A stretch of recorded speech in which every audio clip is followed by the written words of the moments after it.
統計局今日公布5月份全國失業率微升0.1%，去到7%，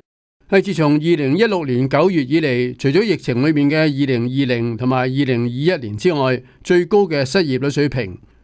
5月份全國失業人口達到160萬人，比舊年同期增加咗19萬1千人，增幅13.8%。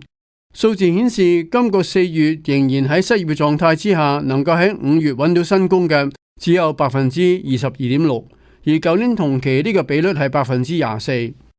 同時失業時間亦都有上升，今年5月嘅數字顯示，失業人士要用21.8個星期先至揾到新工，舊年同期只需要18.4個星期。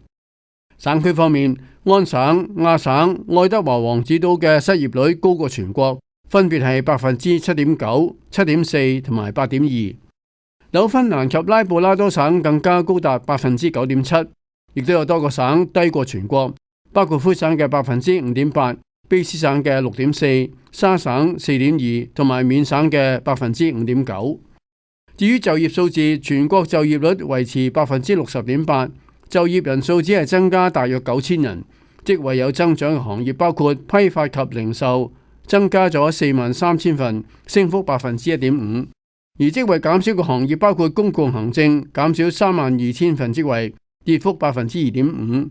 出現職位增長嘅省份有卑詩省同埋斯高瑟省，而魁省嘅職位就出現減少。安省方面就冇變動。5月份全國平均時薪上升到36.4毫1，升幅3.4%，升幅同舊年相若。